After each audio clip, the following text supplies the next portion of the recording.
the guys from Ping, they've kind of shown me how much the equipment matters. I just love that I can hit any shot I kind of want. We're going to be able to tell some fun stories about what goes on here to help golfers play better golf.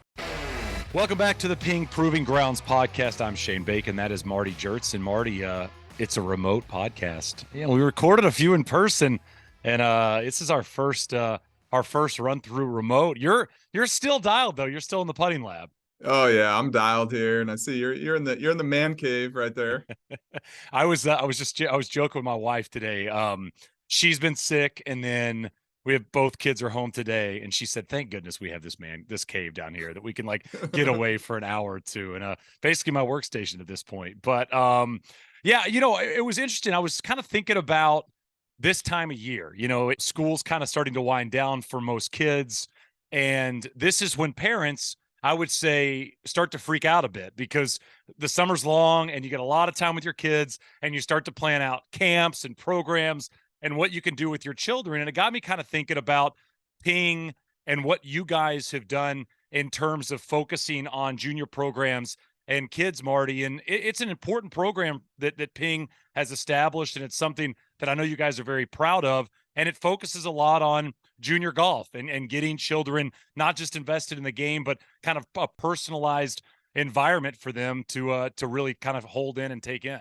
Yeah, I mean, growing the whole junior game is super important to the family, to the Solheim family here, Shane. And you know, I think you see it in so many of our staff players. They've grown up being Ping players, right? This is in our DNA, and it's in our fitting DNA. You know, we want to have product that's that we can custom fit to the junior golfer. That, again, I think what we've talked about, the essence of custom fitting is so that you, the player, you don't have to make adjustments, right?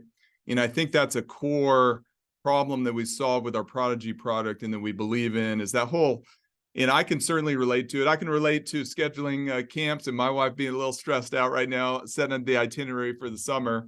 But that whole issue of you're making a big investment in your kids' clubs. So you kind of want to be like, oh, I'll get it a little longer so they can grow into it, right? Right. But then but then that's not the best thing for the golfers. They're growing their swing and they're taking lessons and they're at the junior camp. They're at the course every day and they have clubs that are too long. That's a big problem for their development. Yeah, I mean, I was thinking about myself as a kid, right? Like growing up playing golf, and things have obviously changed a lot in terms of technology and focus and obviously personalization in and around golf. Okay, I'm a parent. I have, you know, let's say I have an 8-year-old and a 10-year-old, and they're starting to show interest in golf. What is the modern way about getting them golf clubs? Because the old way was you went and bought, like you said, longer clubs so they could play themselves into them. They could use them for a few years. You obviously were making a one-time purchase. How has that evolved, you know, not just in junior golf, but with Ping's involvement? Yeah, I think the issue we're trying to solve there is that you know, I think you and I, we may have played dad's cut down clubs, right? Of course. And they're heavy, they're too stiff, their line angles aren't right, and things of this nature. So we want to provide a solution there for exactly that age range. In our first foray into this was kind of, you know, the G812 driver. And so, well, why'd you name it 812? It's for roughly 8 to 12-year-olds, you know, is to get them in that product. In one big part of that, Shane, is we want to get them to the right length. We want to get them into the clubs that have the right weight and balance. That's like a really big deal, the right head weight. You know, the clubs are this short. We don't necessarily care about building to a certain or designing to a certain swing weight. It's more about the head weight optimization, right? You get that right weight and balance so they can swing it for their specific speed and strength levels. And then the other big piece is helping somebody with building the right like mix of clubs. Like the younger you are, the shorter you hit it. You don't need 14 clubs, and we're not even trying to recommend that with the Prodigy, right? And I think that's very helpful to the parents. Like I have a 6-year-old and a 9-year-old, and they both started with a set that was driver, our 5 hybrid, 9-iron sand wedge putter, you know, and even then, maybe they don't need the sand wedge at the beginning, right? So you can start with like a 5-piece set, or even less than that. You can go driver, hybrid, iron, putter, you know, and kind of help them as they evolve their skills. Maybe you don't give them that sandwich at the beginning so they can learn how to manipulate the face and develop their skills. So that's a big part of what we thought through with the Prodigy. And we're not here to push on, hey, you need all these clubs for your kid who only hits their driver 120 yards. Yeah. So if a parent's coming to you guys and thinking about getting their kid involved, in the Prodigy program and kind of getting them interested in getting their own set of golf clubs, but maybe they're nervous about pricing or maybe they're nervous about the kid growing out of that. What have you guys done to maybe alleviate a bit of that stress? Yeah, it's definitely a big investment. I mean, I know when my kids are playing, whether it's a mountain bike for them or they're into baseball. I mean, it's definitely a big investment. So we can definitely empathize with like the parent in that regard, right? Because a lot of us here that are developing these programs, we are the parents. So yeah, we developed this program. It's called the Get Golf Growing Program, and it's really to solve that problem of, hey, you got your 10-year-old, 8-year-old golfer, and you, the parent, the first thing in your head, hey man, this set's going to be expensive. I'm going to buy them. My 8-year-old, I'm going to buy them to last them through their 11, and then they're playing clubs that are too long there for 2 years. We're like, okay, let's solve this problem here. So the Get Golf Growing Program is if you buy like just 5 pieces of the 5-piece set of the Prodigies, fit them to exactly their right length for that time, and then your kid, after this winter they go back to school, they sprouted up 3 or 4 inches or what have you, you send them back into us. We'll lengthen them, re-weight them, re-grip them, ship them right back to you. We usually get them back to you within a week. Now your golfer can have an optimal fit set for that whole span of when they're playing that Prodigy product. And it's been an awesome program since we launched it. Tons of parents are taking advantage of it. We kind of launched it out there. Hey, I'm not sure how many parents are going to send their clubs back in, but it's a lot. And so it's definitely working, and it kind of takes the edge off. It solves 2 problems at once. Hey, the big sticker tag, it kind of takes the edge off that. And then your golfer's playing more perfectly fit product for the span of when they're growing up. And so they don't have to make those adjustments to their game. Yeah, Marty, it almost sounds like what I know. I don't remember. Maybe it was an American Express program, but somebody did something with the NBA where if you bought a jersey from a player and they switched teams, you could send the jersey back in Oh, and they would nice. replace it for almost no cost. And again, Yeah. you're thinking about how much movement we're seeing in professional sports now. That makes a lot of sense if you want to go out and buy a replica jersey and it's $150 or $200. And this makes so much sense for a parent where when we think about things for our children, price comes up so often because, again, we're spending the money, right? And we're putting them in Yeah. something that maybe we don't know if they're going to last 2 years, 3 years, 4 years, or even a couple of weeks. And this allows you to take a bit of stress off of the parent. And also it gets the kids interested because you have a set perfectly fit for you. This is what you should be playing in this moment. And if you grow 3 inches in the summer, good news, we can adjust your golf clubs to where they stay with you. And Marty, if I'm right here, it's the same club. So, you're looking down at the same club that you were looking at before. Exactly. And like what I did, and it's a good example I just did with my 9-year-old, he started to hit the ball a little bit further. So he had that five club set, and he started to establish a gap between his hybrid and his 9-iron. So it's time to add the 7-iron. So it's just easy. You don't need to go out and do the whole thing at once, right? And it's helped him Shane, with that skill development. And we put a lot of thought in that with our Prodigy set. Even when it came down to like the putter design, it was really cool. This is a putter we designed kind of with Louis Oosthuizen at the time. And actually Corey Bacon was the lead designer on this putter. We wanted to design an answer blade style putter that had like that focus to it, but still had some forgiveness. And so this putter is called the Voss putter. That's a town in Norway. So it has some history tied to our Ping heritage there. And the cavity, instead of an answer style, is exactly ball width. And that's the putter we chose to put in the Prodigy line because we wanted the kids growing up with a blade style putter, slide arc, something not too big, and that forced that focus to your eye, which was pretty important. So we even thought about like those level of details in terms of your skill development, when we're in the design phase of the Prodigy product. So what's age? What's kind of the age focus? I know you mentioned 8 to 12, but what do you tell people that ask you, all right, my kid's showing some interest, my kid's showing some promise. When do I need to start this program for them? Yeah, I think I think our height range is kind of the guide, Okay. like 52 inches to 62 inches. So anywhere in there. And obviously if you got a kid that's 48 inches or 49.50, we can kind of hedge it a little bit on that end.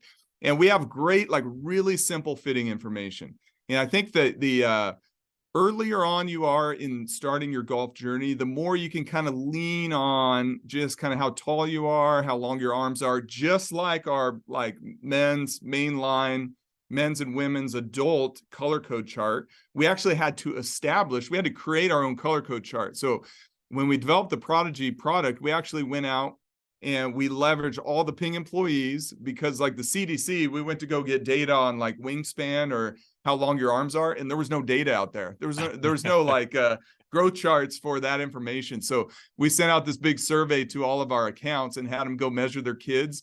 And we actually came up with the color code chart for juniors when we launched the Prodigy. But I think that's it. I think it's kind of that 8 to 12 range. But if you have a 6, 7-year-old that's a little on the bigger end and is close to that 52-inch minimum threshold, all the way up to that top end, which gets close to kind of 5 foot or 62 inches is kind of the sweet spot, which is generally kind of 8 to 12, but really 7 to 13. And how much time are you thinking if you're talking to a parent about, going through this process? What's the time commitment? What do they need to do to get involved? Yeah, so I mean, you can go see your local Ping fitting account, and they have all the charts and fitting information. They might even have a demo there of the Prodigy product for you to try. And we even have a couple different shaft flexes. And again, that's going to be driven by kind of your speed and your height range and strength level. So we even have a couple different shaft flexes in there. Or you could go to our website, Shane. We have a really cool fitting chart. It's called Junior Web Fit. And you just punch in, you punch in the height of your kid. You put in their wrist to floor, which is kind of that measurement, how long their arms are. And even if you don't have to measure that. If you can kind of, hey, set it for me, and it'll pick kind of the average there. And then you just put in approximately how far they hit their driver, right? And that's carry plus roll. And if they hit their driver 120 yards or less, we're gonna recommend less pieces, like a 5-piece set or 6-piece set in there. And if they hit their driver like 220 yards or further, that's when we start to fill out the whole bag and marry that to that gap testing. We do a lot of testing with the juniors on gapping. And so it's that easy. You could go see your authorized Ping retailer, maybe at your club or your local retail store, or go right on our website and click on Junior Web Fit and just use that really easy calculator right there. And how do you tell people in terms of mixing, interest in the game for a young person? Because, there's so many outlets now. There's so many places you can go. Clinics, obviously there's camps out there, Ping Junior League.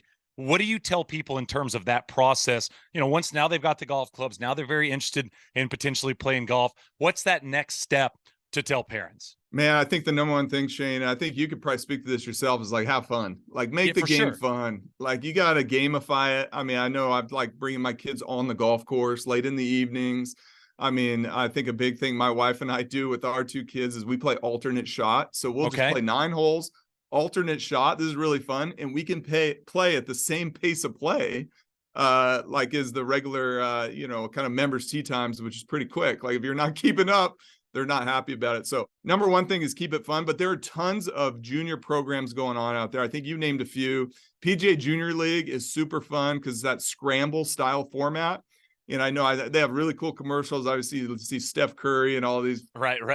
My kids love basketball the most. So when they see Steph Curry on those commercials, they're like, okay, I'm getting in the junior league.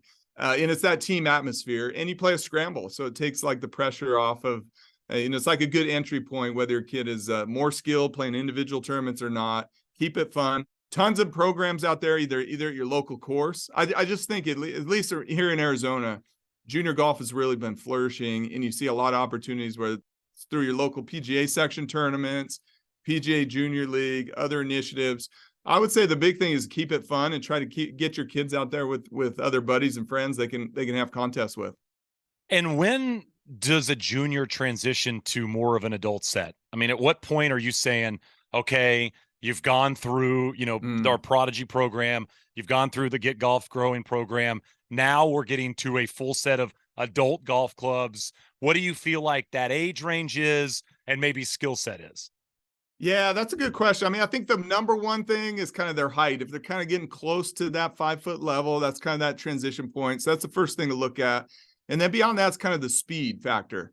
Like our Prodigy driver, for example, and we know this because we're using all the same engineering tools we're using to optimize our mainline product and our ladies product. We're throwing those engineering resources at the Prodigy, right? So it's got a lighter head weight. And then our driver has 15 degrees of loft on it. So that may seem crazy. Like, why do you have a driver with that much loft? Well, at slower speeds, like, you need more launch and more spin to optimize your distance. So if your junior player is starting to pick up some speed and you just kind of know they're spinning their driver too much, or maybe you get them on a launch monitor, you can actually use our driver optimal launch and spin chart and start taking a look at, hey, my junior's getting a little bigger, they're getting a little more speed. Hey, on this chart, their spin is a little too high. That's a good time to take a look in that transition point of getting to a mainline product. The fun part is now, Shane, with the G430, we have this build called the HL build in the G430, which stands for high launch, and it's a lighter headweight build. And this is the perfect marriage because there is this kind of gap. Hey, I got a 14-year-old, maybe they're not swinging fast enough, or clubs are a little too heavy in the main line. They just graduated on Prodigy. What do? We have this HL build, which is lighter headweights in there, which is kind of this perfect marriage. So you can go to a driver that's maybe 44 inches or 44 and a half, keep the head weight appropriately optimized, a little lighter weight, and help them make that transition, which is a great solution there. And then you can use kind of our mainline fitting tools, like our regular color code chart and other fitting tools, start to really work well once you make that transition. Marty, when did you guys start to see these types of holes? I mean, not just in junior golf, but maybe in women's clubs and, the HL driver. I mean, it feels like what Ping has done so well is solutions for potential gaps, if you will. And we talk so much about gapping in your own golf club and your own golf bag, but gapping in golf in general, because all of what you're saying makes sense, but I don't feel like it's been around forever. Yeah, we're getting more, Shane, you're exactly right. We're getting more and more nuanced, is taking these certain segments of the market, and a lot of them have been underserved. Like, I don't know, I mean, hey, lefties. We'll start with lefties. They've been, they were the original underserved. We've been supporting them forever. But, it's just doing things like cutting. We did a test, Shane, where we cut down, let's take Dad's cut down driver and test it versus the Prodigy, right? And we just absolutely crush it with the Prodigy. It shows the value of having a lighter head, more loft, custom engineered shaft, all those things, right? And so that just really validated that, hey, there's a gap there and we need to custom engineer a solution there. Same thing with the ladies product. That's another really good example where it requires its own optimization, right? There's speed ranges, there's line goal ranges, there's head weight optimizations. It's very specific for those segments. And so, yeah, we've been going down a lot of these little rabbit holes. And I think I think today we're having fun talking about juniors and ladies, this HL build, and how we've kind of targeted those and designed solutions for them. Marty, do you ever have like an entire family come out to get fit? I mean, dad's getting fit, mom's getting fit, and the kids are getting fit. Have you seen that, on the proving grounds over the years? Yeah, it is kind of fun. It is fun. I mean, definitely we see a lot of dads and kids here. I mean, I don't know. We'd have, let's say, a good example is one of our ambassadors, Kerry Cosby, like the PGA Professional of the Year, played in the Senior PGA Championship.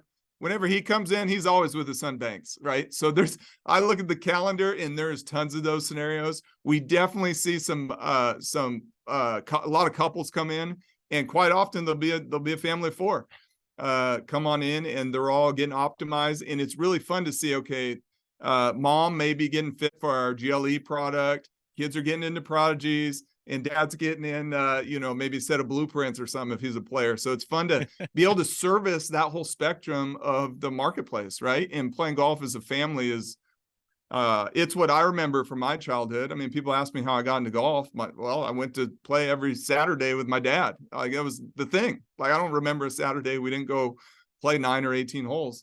So it's such an important part of golf, and one of the funnest things about golf is, and it's fun for us to have products and fitting solutions, for the whole family. Yeah, I mean, the solution part, again, going back to this is, when you tour the facility and you really get a feel for what you guys are trying to accomplish, it really does feel like it's checking boxes. And when you go through checking those right boxes where, the women's clubs are perfectly designed to fit those swing speeds, and the junior golf clubs are perfectly designed. And then maybe, like you said, maybe somebody's not swinging at 115 miles an hour with their driver, but they want to get into, the newest gear, and you've got high launch for them. I just find it so fascinating that there, it's almost like there's not one leaf that's not been uncovered. I mean, it really does feel like every single day the team is working to make sure that everybody serves so everybody has their best chance of playing the best golf. Yeah, yes, absolutely, Shane. I think we right now have the most complete solution for all those little segments of the market, and there's more to be done there. There's more to be done. I mean, I think we've all seen, hey, somebody does better with a heavy headweight driver, but you go hit it and it feels like a toothpick and your ball speed goes down, but the other person hits it and it works really well for them. So we're still going down and segmenting the market with even more precision than we ever have. I think our G430 driver is a really good example. The headweight we have on the SFT, which is our straight fly technology driver, built to counter folks who deliver the face open path and put a lot of curve on it and just want to straight, hey, just give me the club that straightens out my hit ball it flight. Straight, man. Exactly. Like, not everyone's going to go out and put a lot of time into working their game, and that's totally okay. Like, we can fit you for that. We're getting more targeted, more surgical on our solutions, and today we talked about some really fun examples of that. Marty, when did you first beat your dad? I mean, you talk about going out and playing golf with your dad. How old do you think you were when you first maybe got him on the golf course? Man, that's a good question, Shane. I want to say probably like probably 11 or 12 years old. I was always playing 9. I mean, I think I always remember like bogey is par, so in my head, it's like, okay, when was I shooting 45? Right. And I think that first time was probably in that like 11 or 12 years old, like true legit, like shoot and breaking, bogey par, breaking that 45 level. And then I remember probably shooting like a 41 or 2 and then pop shot 43. And it was like, okay, took you down. We're going for ice cream. Oh, I mean, I was trying to think back of, like being competitive with my dad and on the golf course. And I have young kids and I can't, it's hard to fathom that one of these days Henry's going to beat me in golf, but I mean, it's inevitable that at one point, if he's interested in the game and he gets dialed in it, he's going to beat me in golf. And to think that, I was reading something, there was some dad that said every year he on his kid's birthday, he does a film where he races his kid. Because he said at some point the kid's going to beat him. But right now, I mean, the kid's 6 and kid's got no chance. But every single year they do a race. And to think, when did I finally actually beat Dad? It's like Dad's actually stressing over a couple putts on 8 and 9 for par to try to take down his kid. Totally. It's wild to think. And I mean, obviously with the club's pings putting together, that opportunity is going to come around a little easier. Yep. Oh man, you got me thinking. I'm glad I don't film that race with my 9-year-old. He runs track and field. He's like a sprinter, and he can already smoke me. So I'm glad I'm not doing that. I'll stick to the golf match. That's right. Just gonna stick to the golf match. So if somebody is going to think about getting their kid into the game and into fitting, and you're really going to give them a time level, like this might take you an hour, 2 hours, 5 hours, a couple days a week. What do you tell people in terms of getting them involved in programs, getting them involved in new golf club fitting, all of that? I mean, how much time is a parent thinking about week to week? Yeah, that's a good question, Shane. I mean, I just go back to keep it fun for the kids, man. Keep it fun, keep it light, get them in a fun camp with some friends, with some buddies. The more time on the golf course, the better. Like, it's hard to make it fun just hitting balls on the range. Okay. I mean, you can have fun things on the range. Don't get me wrong. But the more time you can do that, get them on the course playing, have some different formats, play some scrambles, play some alternate shots, play some Stableford, have some different games. Kids just love playing games, keep it competitive. And then when it comes to fitting, just don't think you need to have a bag full of 10 or 12 clubs for your kid. Get them 4 or 5 clubs, highly engineered, but custom fit. Don't go with cut down your old clubs and that would be a problem. That would be a challenge for you. And don't be tempted by buying them for how big they're going to be in 2 years. So get them into that right length right now. And we've made some really simple tools to make that super easy for you. Go right on our website, get in there and punch in their height, how long their arms are, and you'll get all that information instantly, which is really cool. Yeah, I mean, it's such a good idea. I mean, Get Golf Growing makes so much sense, and I love the idea behind it. And really, I mean, it's not necessarily as much science as it is just logic, right? I mean, it's a logical way to go about it. As your kid grows, allow us to do the dirty work, allow us to, extend the clubs and add new grips. What's cool about it is I love the idea of the new grips. I mean, you think about getting new clubs, you're not necessarily getting quote unquote new clubs, but I feel like as a young person, when those show up in a box and they're cleaned up and they're refinished and the grips are new, it's going to almost feel like you're getting new golf clubs every year as a young person. And as you and I've talked about, getting new golf clubs is one of the greatest parts about being a golfer, is getting the box at home. Exactly. I mean, Shane, I remember those are some of my best Christmases as a kid, man. I got a new driver. You would go out there. I remember that was another memory, childhood memory for me, is we'd always go play golf on Christmas Day in the afternoon. We would do the same thing. I love that. So, this Get Golf growing program, I think you're exactly right. You get your club, you get new shafts, longer, fresh grips, nice and tacky. And now they're going to be more fit to you if they've gotten a little too short for you, having to bend over too much, reach too much, things of that nature. The fitting is so important, and that way you don't have to make those adjustments and for ill-fitted equipment. Such a big deal. Marty, I know people probably can't see you if they're listening, but you're in the putting lab. When you go to the putting lab, do you roll a putt every time, or is it one of those things like, are you a little bit stricter? Shane, I think you nailed it. I actually do. I don't know how you can't. I usually roll at least 10 putts in here while I'm in here. I'm looking behind you, and all I could think is I would be rolling putts immediately after finishing this. I mean, exactly. It's so awesome to get a chance to kind of be involved in that area and to get a chance to really see what it's all about. But yes, that's like when you go to the like PGA Tour Superstore and you go, yeah, I got to roll. I mean, I'll roll a couple putts with this putter, right? Yeah, I got to roll a couple of 5-footers and see how it goes. Marty, always appreciate the time. Thank you so much. This is the Ping Proving Grounds podcast.